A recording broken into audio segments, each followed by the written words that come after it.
name is Dave, and today we're going to do another bike review. We're going to do a bike review on my NCM Moscow Plus.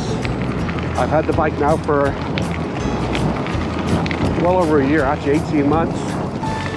Probably put close to 600 kilometers on the bike in that time. To be honest, I don't ride the bike as much as I used to because now I actually have a dual suspension e-bike. You can actually see reviews on that bike top right hand corner. But today we're going to have a look at my NCM Moscow Plus. It was my first e-bike. We have two in the family because we have my wife and daughter often on the bike rides with me, and we'll ride one of the two e-bikes and I'll ride the other. But the NCM Moscow Plus is the one that we're going to review today.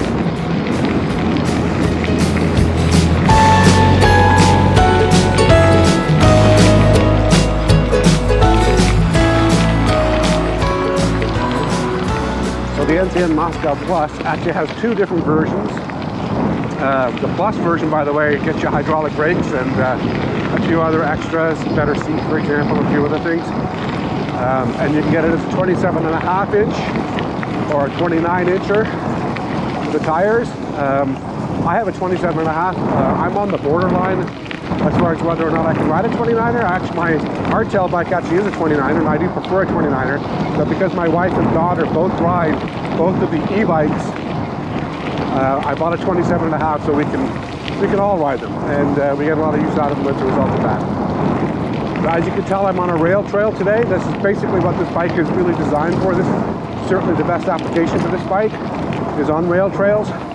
So I'm riding from Cambridge to Paris on the Cambridge Rail Trail, and it's about 22 kilometers each way. Probably will take me a couple of hours by the time we're done. But let's go for a ride.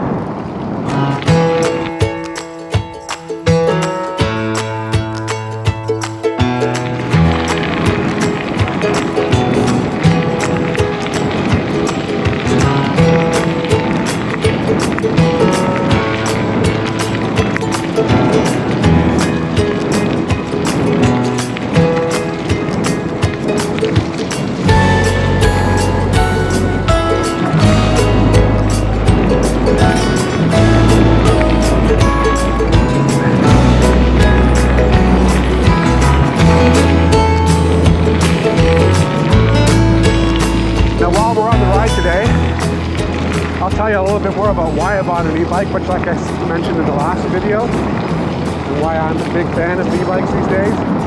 Even though I still do ride my hardtail, I love my e-bikes. So I'll tell you why I bought an e-bike. We'll also talk about what I like about the NCM Moscow Plus, and we'll have a look at some of the things that I think could be improved on it. I don't necessarily think they're faults of the actual bike itself. You got to keep in mind that this is an inexpensive e-bike. I bought it on Amazon from Leon Cycles. And again, I actually bought this bike kind of a really good timing. As a matter of fact, I actually bought the bike 2 weeks before things started shutting down for COVID. So it was amazing timing. I didn't buy it because of COVID, but I certainly used it a lot as a result of COVID. And quite frankly, having the e-bikes, or certainly this one last year, really made it a whole lot more bearable, quite frankly. I'd hop on the bike. I went for my first bike ride in March when I got it. I was still riding it late last fall into early winter, so got a lot of use out of it. Thank you. So it's fall in Ontario.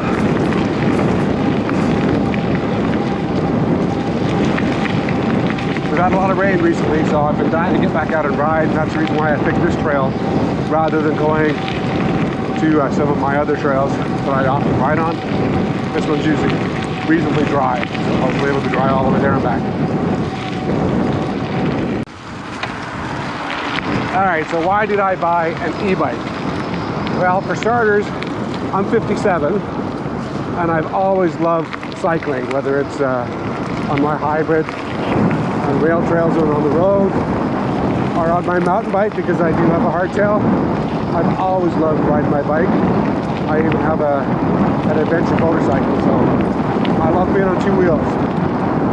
Now, I'm 57 though, and during my younger days, I used to play a lot of soccer, and quite frankly, my left knee is shot. One of these days, when we're allowed to see a doctor again, I'm going to get it looked at more closely, but it's been bothering me for a few years. I've had it scanned before, and I don't know, maybe it's just arthritis, but my left knee is definitely shot. So when I do ride my bike, when I'm mountain biking especially, but even just a good road rider, if I'm doing a lot of climbing, it normally hurts when I'm done, and it actually hurts for a few days after. So that was really the reason why I wanted to get an e-bike, because I wanted to be able to ride and not put quite so much stress on my knee. Now, if I was doing a ride like today, there's no reason why I actually need to ride an e-bike today. This rail trail is pretty much flat all the way there and back. Although when I'm coming back from Paris, there is a slight climb all the way back. It's not substantial. And as a matter of fact, years ago, there used to be a ride for cancer down here when my boys were little, and I would actually put a trailer on the back of my hardtail and tow two boys up and down this trail. So on a trail like this, you don't necessarily benefit a lot from an e-bike, because on my hardtail I'll be going the same pace.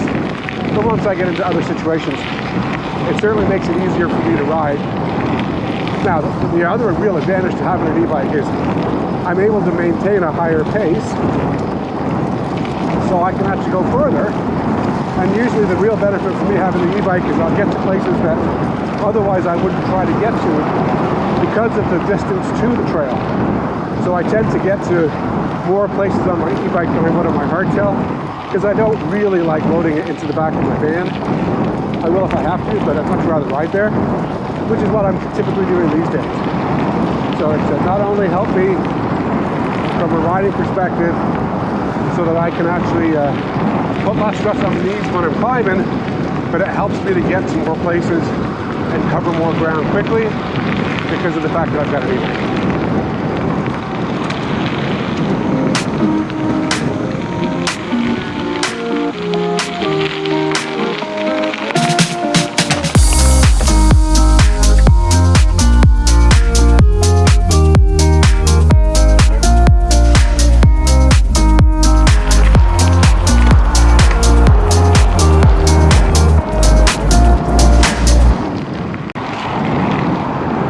So I'm sure you're asking, you mentioned earlier, I've got two e-bikes. So why do I have two e-bikes?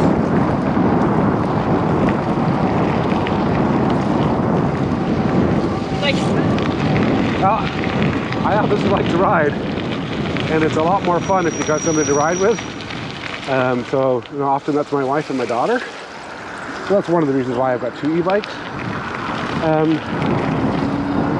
So that somebody else in my family can come with me.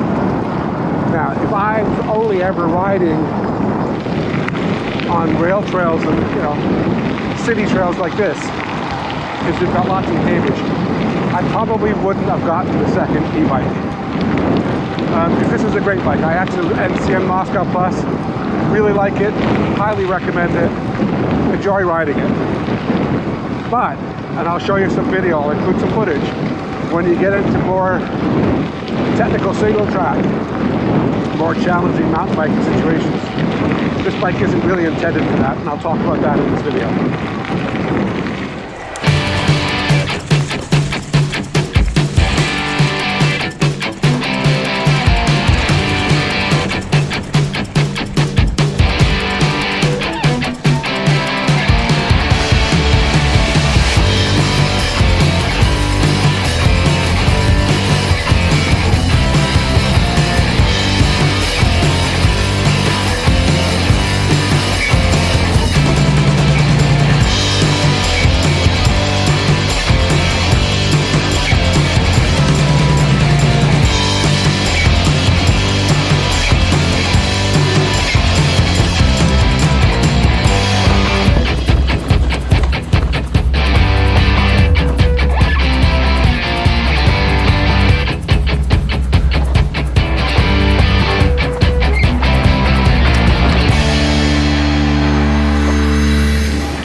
if you'd like to learn more about the specifications for my NCM Moscow Plus, I'll leave a more detailed description on the actual specs for the bike.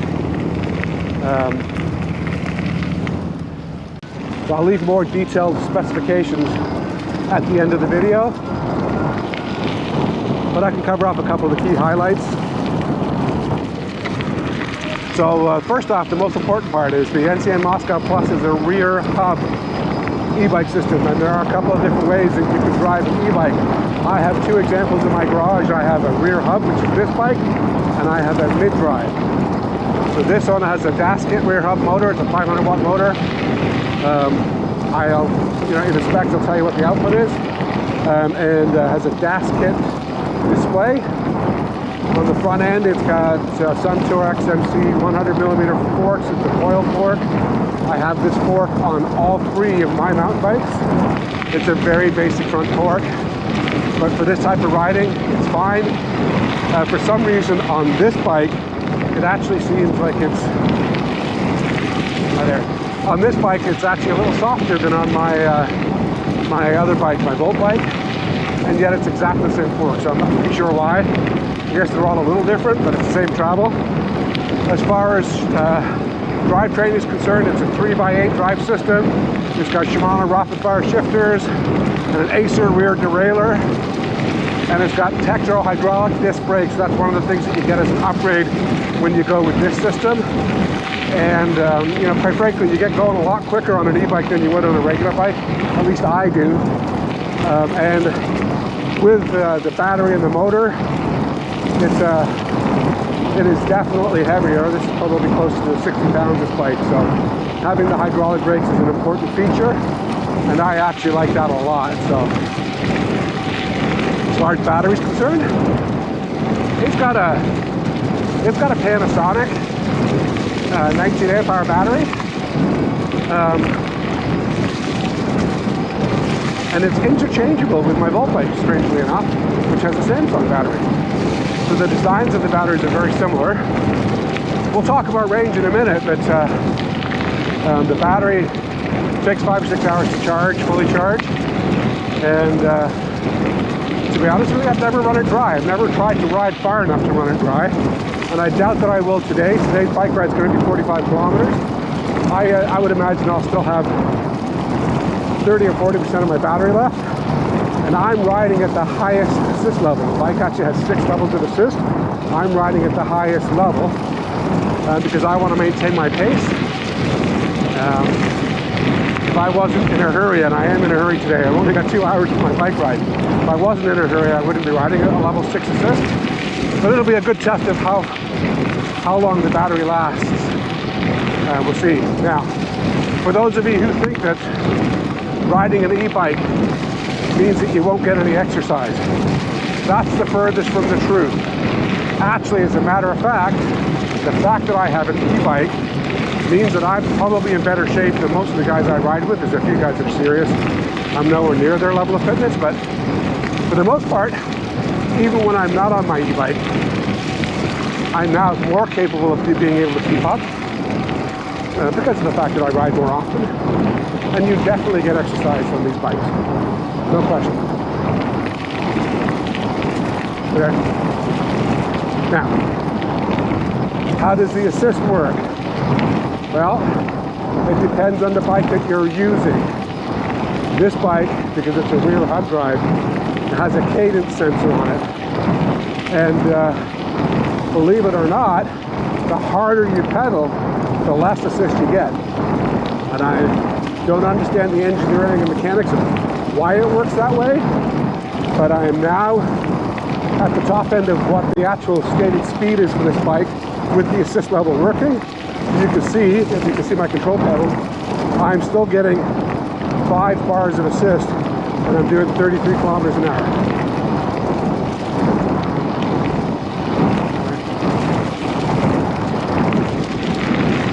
If I want to pedal harder, take it up, actually the assist goes down. So the harder I pedal, the less it assists, which is a good thing if you really need the help, but isn't necessarily the best thing if you're riding off-road. because sometimes the assist turns on when you don't really expect it, and that's one of the reasons why I have a different bike for riding it off-road now on single track. I have a dual suspension VoltBike that has a mid-drive system, and it basically has a torque sensor, which means that it's matching what you put into it rather than replacing what you put into it. And the rear hub will replace what you put into it. So if I want to maintain my pace on a flat piece of ground like this, actually if I continue to cycle the pedals without really putting a lot of effort into it, I actually find that I actually get more assistance from the bike the less I pedal.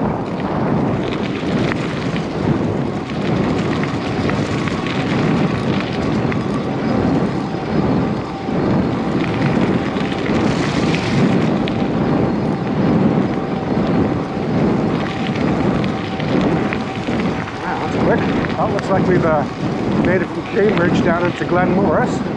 Glen Morris, if you like to canoe or kayak, is a great spot to put your boat in. As a matter of fact, I've paddled down the river on my kayak 3 times this year. But we always start in Cambridge and finish in Paris, which is what the bike ride's going to be today. So, making pretty good time if we're in Glen Morris already.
What do I like about my NCM Moscow Plus?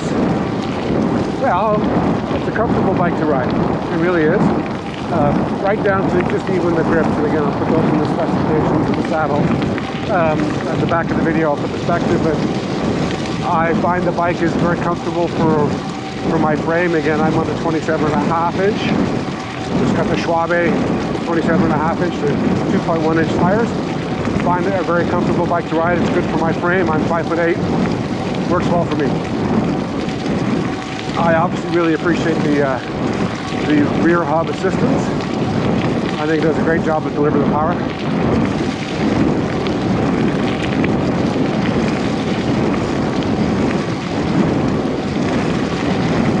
And for this type of riding, if you're thinking about buying an e-bike and it's your first adventure into an e-bike, this is perfect for what I'm doing today. This is a great bike for this type of riding. It's also pretty good on the road as well. It's limited to 34 kilometers an hour by law, which for me, I wish it was a little quicker on the road because I tend to ride quicker than that, but it's such a very comfortable bike to ride both on and off road. Now, if I was a hardcore mountain biker, can't really call myself that anymore. I'm too old to be actually jumping things these days. That's where the limitations are for this bike. So if you're thinking that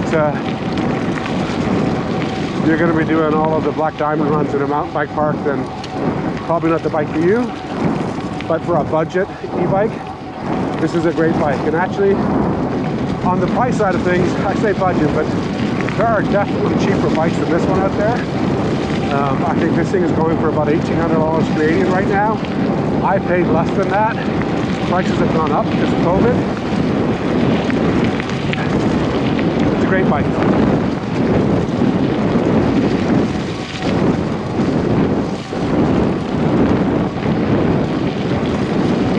Now, I actually don't mind the front suspension. I know the mountain bike purists out there are going to tell me that it's pretty basic. Well, my Suntour XCM front fork is 100 millimeters. It's a little soft, like I said, for my weight. because I'm 200 pounds. But it does have a lockout. So if you wanted to lock it out, you can. No rear suspension, it's a hardtail. Cranks and pedals are basic, but at least they're metal. As far as the drivetrain's concerned, it's a 3x8 Shimano system with an Ace-era derailleur on the back. I have not had any problems with this bike. As a matter of fact, right from the factory, it's been fine. I have never tuned it up, never had to, unlike my other bike. And actually, one of the advantages of a rear hub, and this is the big advantage, the power is coming from the back. So when you apply the power through the cadence sensor, it's on top of or in place of your power. So it isn't hard on the drivetrain. That's why I haven't had to adjust it. On my mid-drive bike, I am constantly adjusting that thing because the power is pushed through the middle of the bike and through the chain to the rear end. So there's lots and lots and lots of adjustments required on a mid-drive bike. On this bike, very little, if any. The brakes need adjusting. That's the only thing that I've had to do, or will have to do, because the bike is still set up pretty well.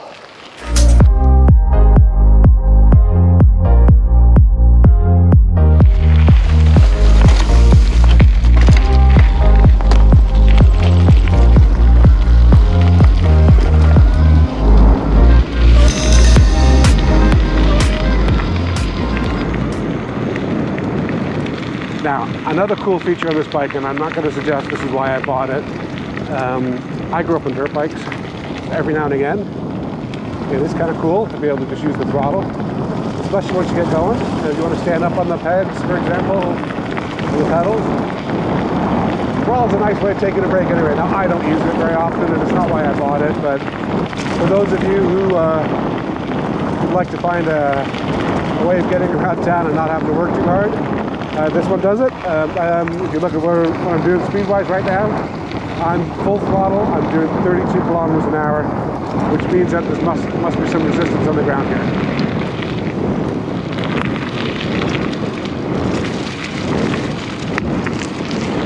Because normally on the road, that'd be 34. 32, basically, off-road.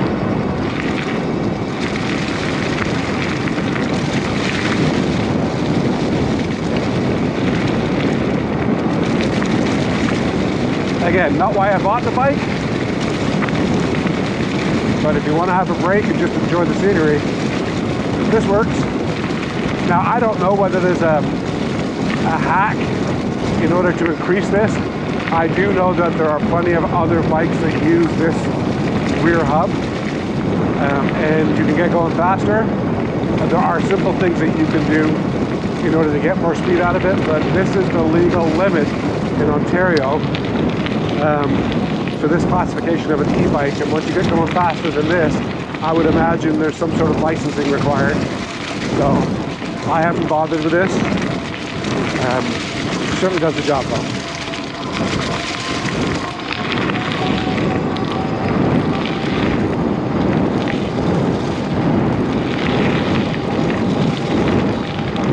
Now, what would I change about the bike?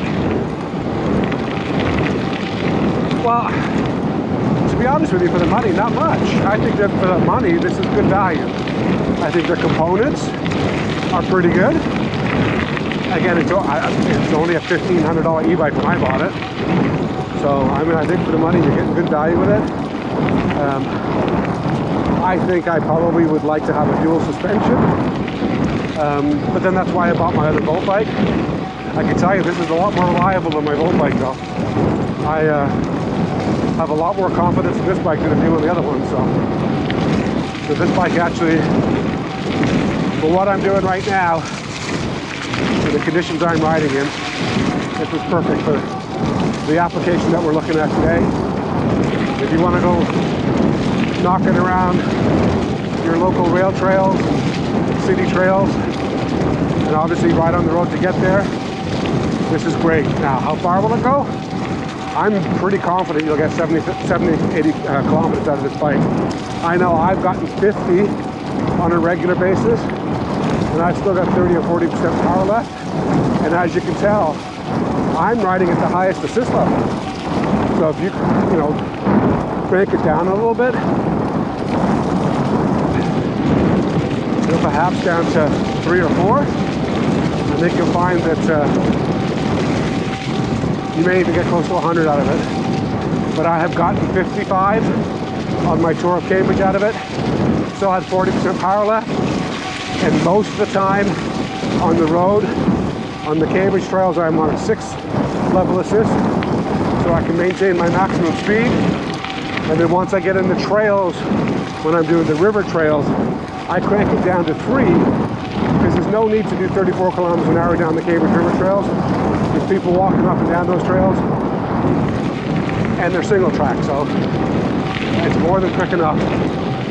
And again, like I said, it's 55 kilometers without even skipping a beat. Now, my mid-drive VoltBike won't do 55 kilometers, so that's definitely one of the advantages of this bike.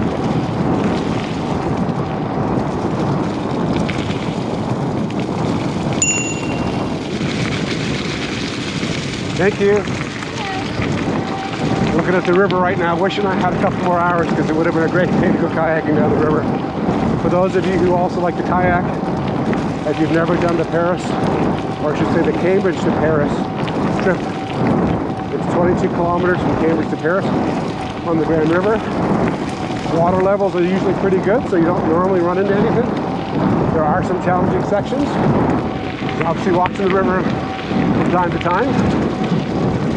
But it's a great trip, depending on your paddling style. My son and I do it in 2.5 hours. I went down with a friend the other week. It was closer to 3.5 hours.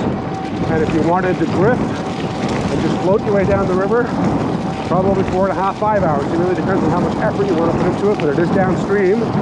You can drop the vehicle up at the Petro-Canada station and then have your pickup vehicle parked down where we're going to end up today.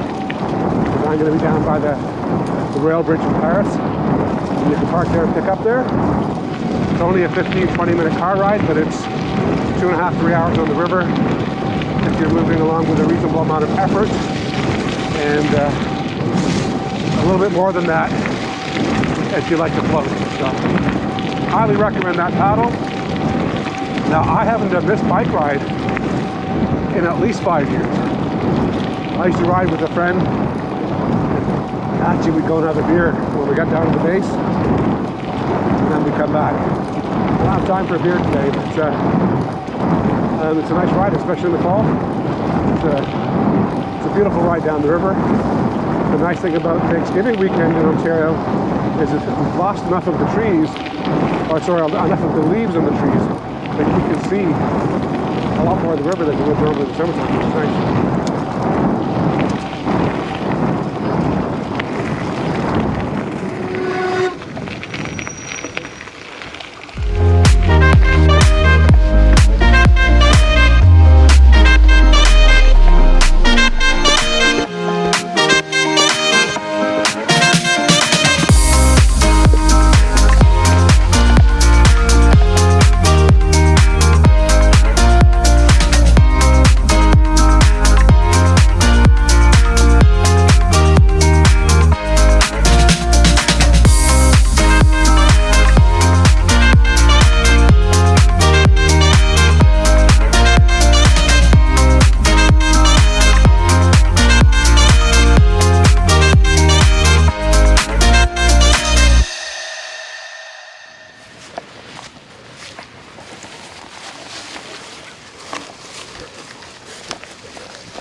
Murray Lookout, I guess, used to be a bridge. It's funny because when you're kayaking, you go right between that. The water runs quickly through there. Again, I haven't been on this trail now for probably at least 5 years. Paris has always been a fun destination for us, though, on our bikes. There's a couple of good spots you can stop and have a beer or some lunch.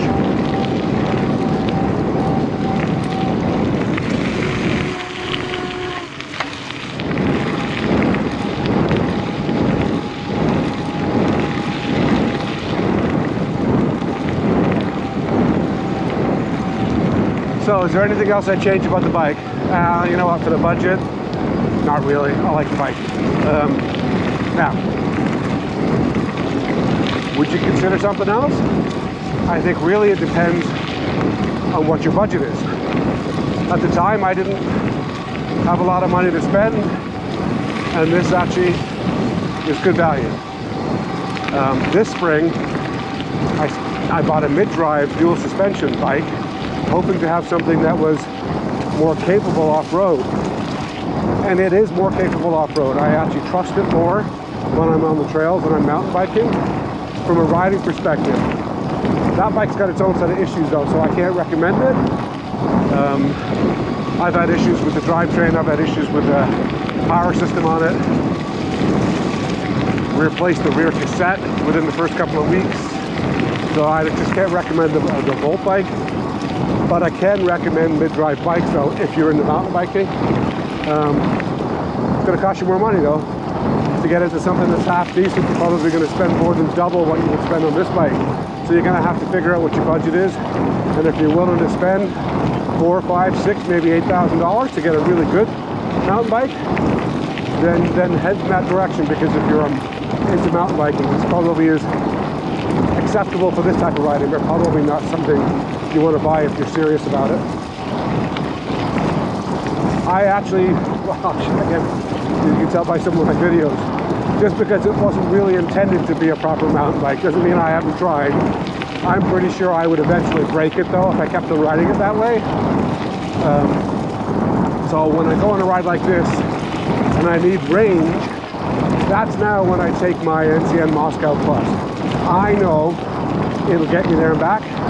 I know the level of assistance on the way home will be pretty close to the level of assistance on the way down.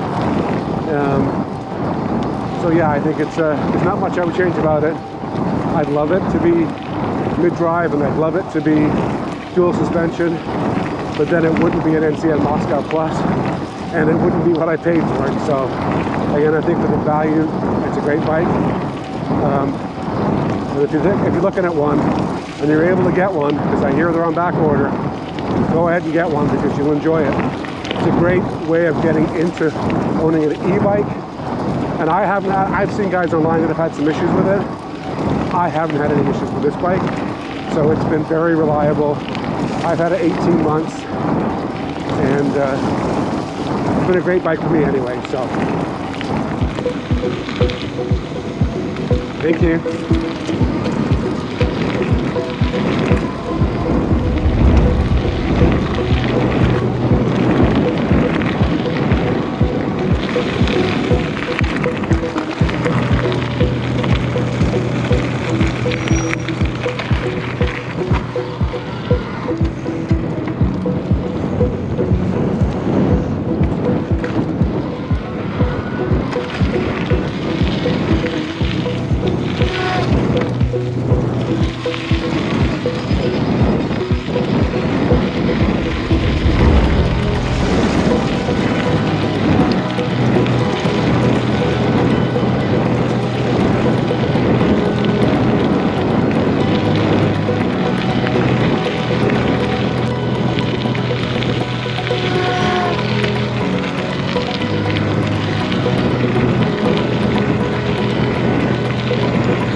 e-bike. I just went up that hill at 33 kilometers an hour, and I'm going to continue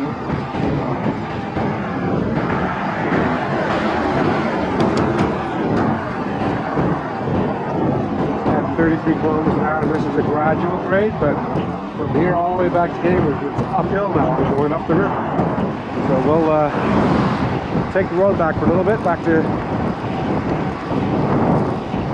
Glen Morris, and then we'll hop back on the trail at that point. This one's got a little bit of a change in scenery, but bike is obviously great on rail trails and city and park trails. It's also a pretty good bike actually on the road as well. We're riding with guys that actually tend to do a little bit more cycling on the road. You're going to do okay on this bike as well. This will help you maintain the pace. They'll get going faster than you in certain spots, but then whenever you come to a hill on a climb, as you can see I'm doing with these two people from front, on a climb I will catch you every time.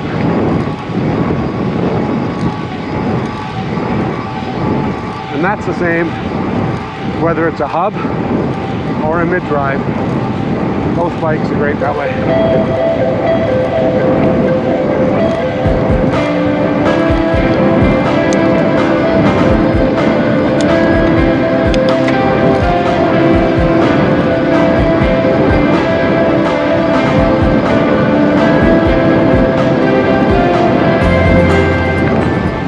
I love doing that. I know it's not fair. I love it still anyway though. That's a pretty good example.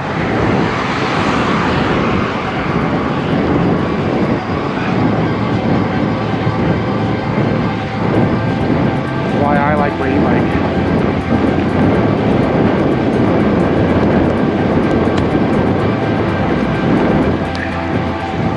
These guys look like they're a little bit more serious though, so I'm not sure I'll catch them. We'll see.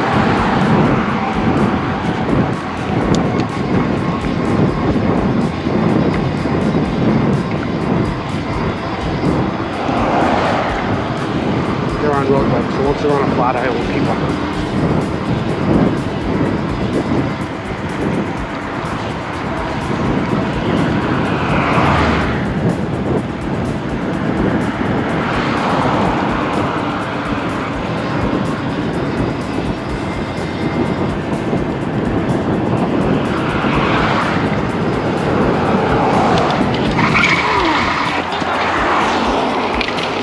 You right?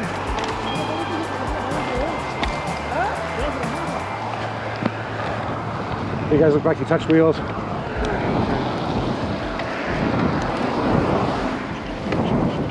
Two black guys touched wheels.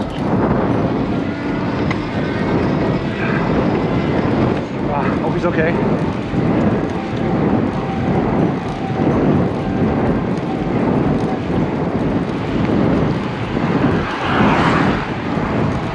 Okay, so this is where I actually like my VoltBike better.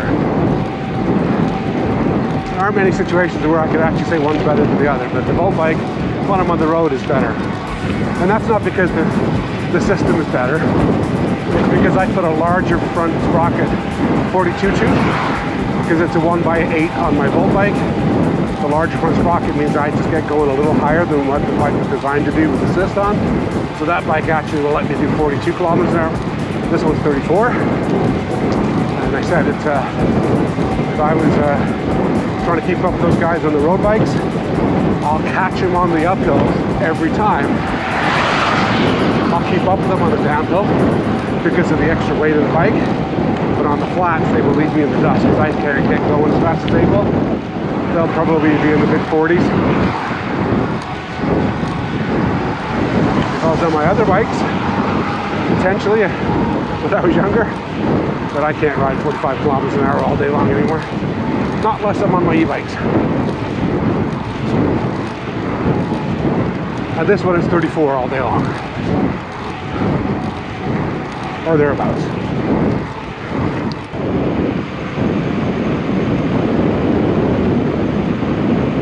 I know, I'm cheating. I'm still out having a good day though, having a bike ride. So so that can't be all bad. There we go. This is one of those examples where those guys were a couple of 100 yards ahead of me. On this hill here, I track them down because I have help.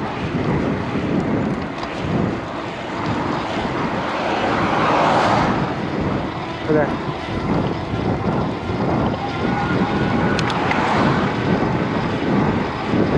An interesting phenomenon on a rear drive bike compared to a mid-drive bike. On my mid-drive, it consistently delivers the power. So if I'm climbing a hill like this, I don't really have to do anything. Make sure I'm in the right gear and just pedal. Now on the rear hub drive, I don't know if you noticed, I'm sure you didn't see the control panel in the video, but I was doing 34 kilometers an hour. I dropped it into a lower gear to get ready for the hill, but it wasn't giving me any assistance. So in order for the assistance to come back on, I had to stop putting effort into pedaling. And then the less I pushed, the more the rear hub pushed. So it will assist more when you pedal less. And I think the mid-drive bikes are more consistent in that application of power for that reason. I like the mid-drive when I'm climbing better. Having said that, I just went up that hill at 32 kilometers an hour, so you know, I can't be upset about that, right? So the fact that you can maintain your pace climbing or pretty close to it is a major advantage of having an e-bike, and obviously the reason why I ride them, because it's not the flats that hurt my knees, it's the climbs. So this really takes that pressure off of the climb. I don't have to push as hard. Now you can tell by my breath, I'm still working. Don't kid yourself. I mean, I could use the throttle if I wanted to, but that's not the reason why I'm out here today. I'm actually out here to get exercise. If I wanted to just use the throttle, hell, I'd hop on my motorcycle. I have an adventure touring bike, and I had that dilemma this morning, as a matter of fact. Which bike did I want to go on? Because I was going to do the same ride. I was going to go to Paris, hop on the adventure touring bike, or hop on my bicycle. And the fact that I've got an e-bike now means that I'm willing to go ahead and hop on a bike and go to Paris. I would never do that on my hardtail, or for that matter, my old road bikes. I'm just not capable of getting there and back anymore. Going down the hill would be fine. The trip to Paris is fine. The trip home from Paris, it's all uphill, right? So I would never do that on a regular bicycle anymore. I'm 57 and I'm 200 pounds, so I'm just not in that kind of shape. I think I'm fit for 57. You know, I'm still pretty active, but I would never bother to do that ride. And I would have hopped on my motorcycle. I would have hopped on my adventure touring bike. This, for me, is more fun. I actually enjoy riding my bicycle as much as I do my adventure bike. Now, find me some good trails, that's a different story, but unfortunately where I live in southern Ontario, there aren't too many places to ride off-road, so that's why I take the e-bikes, because there's plenty of places I can take an e-bike, but I can't take a dirt bike, and I'm still off-road, right? So, anyway, still climbing, still doing 33 kilometers an hour, and that's why I like my NCM Moscow Plus. And if you're thinking about buying one, I guarantee you, you're going to ride more often because you've got an e-bike, so go and get one. I hope you enjoyed the video. Don't forget, I'll add some specifications at the end of this video. If you want to learn more about the NCM Moscow Plus, or even have me do a comparison between my mid-drive and my rear-drive bikes, drop me a note. There's still some time left in the season.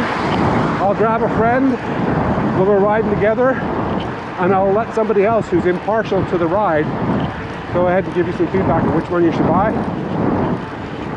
If you'd like to actually have a look at both bikes together, when I first got the VoltBike, my daughter and I actually went for a bike ride in the spring, so I've got a video on the two of us riding both bikes together there. There's no commentary because the VoltBike broke down twice while we were riding, but we fixed it. But it's a nice video and you get to see both bikes. On that video, my daughter leaves me in the dust because she's on the VoltBike. And then I just did a 500 kilometer review on my VoltBike, so I'll leave a link to both up above and down below.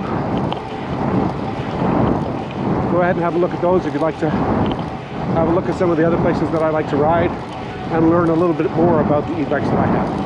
Thanks for watching. Hi there. I still like riding on the road though, you know? That's why I like my street bike. The road is still fun.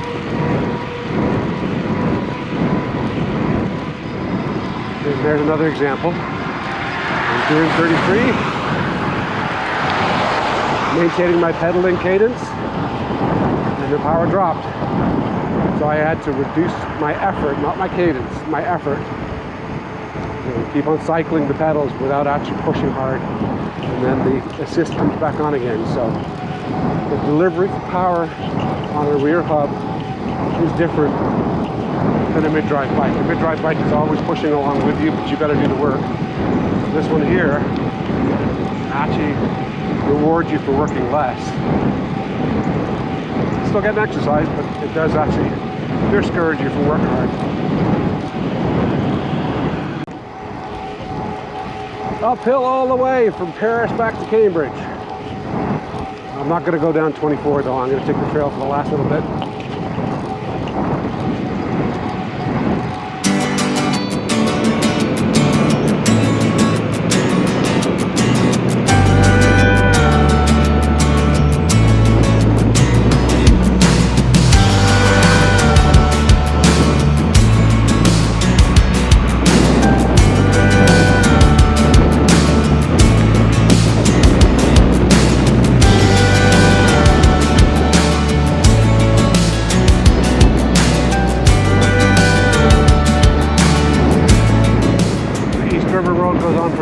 From there, but then you got to jump on the Highway 24, so we'll head down to the trail here.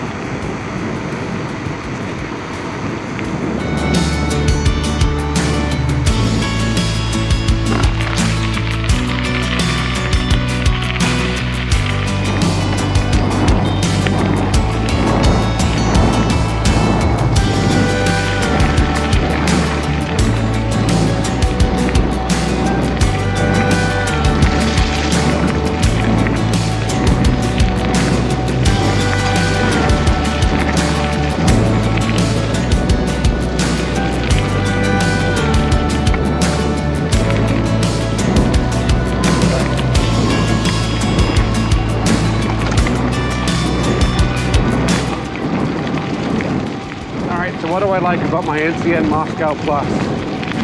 Well, right off the bat, the price. If you're looking for an e-bike, there. This is really good value. It really is. It got me into e-biking, so for that reason alone, I highly recommend it.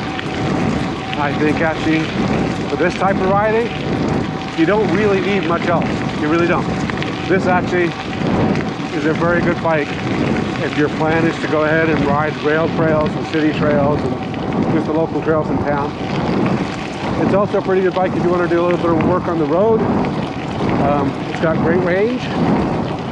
Again, I'm 33 kilometers into my bike ride right now, and the bike is telling me I can do another 48. I've only used one bar, so I could easily do that distance again.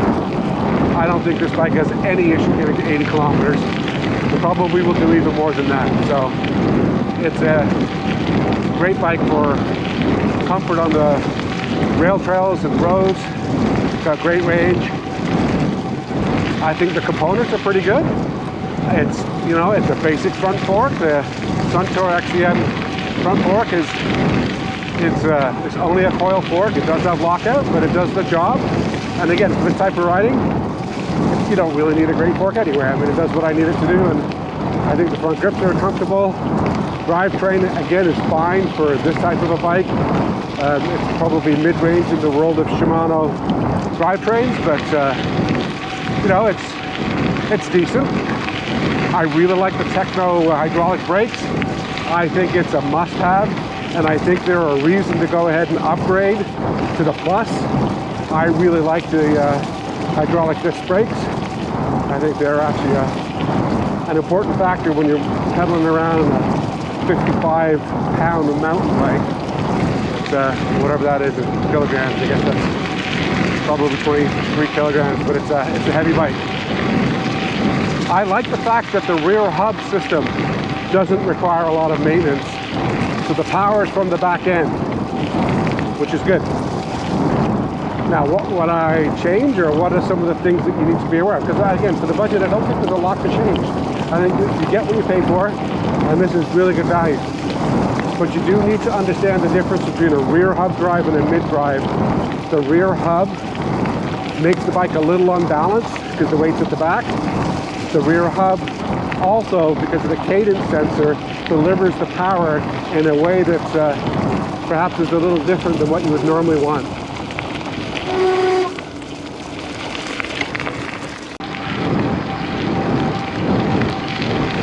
So again, what else would I change about the NCM Moscow Plus? Not a whole lot actually for the money. I think it's hard to fault this bike. I do think that you have to decide on what type of riding you want to do. There are definitely bikes that are more oriented to the road, and there are certainly bikes that are better as mountain bikes. If you're looking for a hardcore mountain bike, then like if you're serious about mountain biking, then this is not the bike for you. Just keep in mind that in order to get something decent, you're going to have to spend a lot more than I spent on this bike. This bike was now currently about $1,800 or $2,000 Canadian. I only paid $1,500 for it a year ago. So you definitely have to figure out what your riding style is and what your budget is. I really like this bike though, so I can't really fault it. If you're looking for a bike and you happen to be able to get your hands on one of these, I recommend it. So there you go, thanks for watching. Don't forget to like and subscribe if you'd like me to do more reviews and rides. I've got lots of other toys I can give you my feedback on. If you'd like to learn more about my VoltBike, drop me a note. If you happen to be in the Cambridge area and you'd like to come and test either one of them, get an opinion for yourself, drop me a note. If you're thinking about buying an e-bike and you're looking for my recommendation, I do highly recommend it. I have just done a 40+ kilometer bike ride to Paris and back, and I only had a 2-hour window to do it, and I stopped and took a bunch of pictures along the way. So on my regular hardtail, I would still have done the bike ride. I've done it plenty of times, but you just do it a little quicker. Bike ride's a little bit more enjoyable. Yeah, if you're thinking about buying an e-bike, I highly recommend it. They are well worth the extra money, and if you have some physical limitations as far as bike riding in general is concerned, like I do with a knee that's not happy when I ride,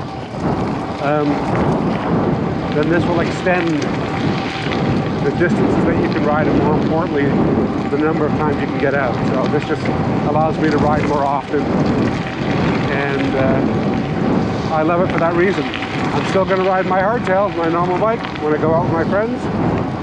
They don't have e-bikes, so it's not fair for me to ride one. So when I'm on my own, or riding with my daughter or my wife, we always take the e-bikes. It's a much better way of traveling, for sure. Again, thanks for watching.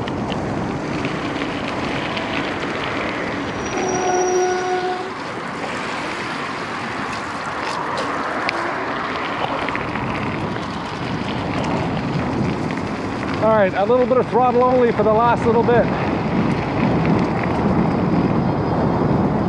Now I am cheating. Now I'm not pedaling right now, so there you go.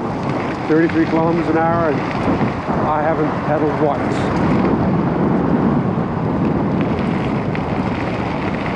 Enough of that, that's boring. All right, I'll start pedaling again. Beautiful day for a ride on the Cambridge to Paris Trail alongside the Grand River. That's basically where we've been riding today. If you like to kayak, I have been up and down this river plenty of times. I've got a couple of videos. If you want to have a look at that trip as well, you can always just go ahead and check out some of my other videos on VoltBike Explorer, because I come up and down here a lot. There's even a video of me riding my motorcycle up and down here, so obviously it's the place I like to visit. I come down here 4 or 5 times a year on my motorcycle, my mountain bike, my kayak. That's basically what I do. So thanks again.